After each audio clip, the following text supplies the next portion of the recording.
If humiwalay na ang Mindanao sa Pilipinas? If this happens, ano kaya ang mga mangyayari in the future? At kung ikaw papipiliin, saan ka titira?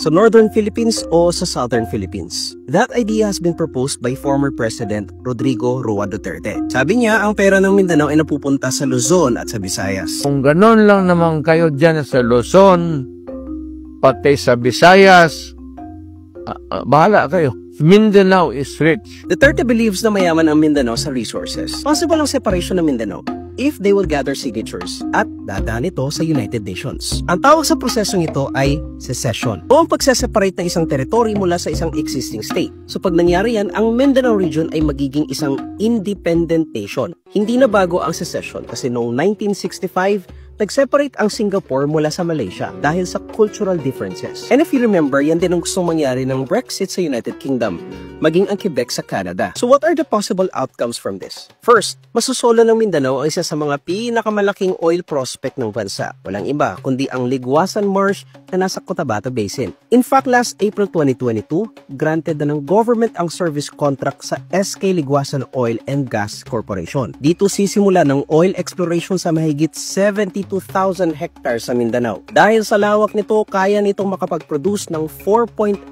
billion barrels ng crude oil at 3.4 trillion cubic feet na kayang mag-export ng supply for at least 30 years. And if this happens, kayang i-attract ng Mindanao ang mga investors sa labas ng bansa. Just like what Dubai did noong 1960s. Ibig sabihin, more oil, more money. Second, mas maraming South ang hindi na magugutom. That's because Mindanao known as the breadbasket of the Philippines. Kasi 40% ng national food trade ay galing dito. And some of which are major crops gaya ng bigas, mais, niyog, sugarcane, banana, cacao, mango at pineapple. And third, kapag naging independent ang Mindanao, for sure magkakaroon sila ng sariling political system, economic policies at strategies. There will be a massive cultural change at conflict. But don't you know na bago mag-separate ang isang territory mula sa isang state, ay may nangyayaring maganda at hindi. If Mindanao becomes a nation, mas magkakaroon sila ng unique cultural identity. Mas masasafe ang hindi kilalang dialects mula sa mga Moro at indigenous communities. But just like Singapore and Quebec,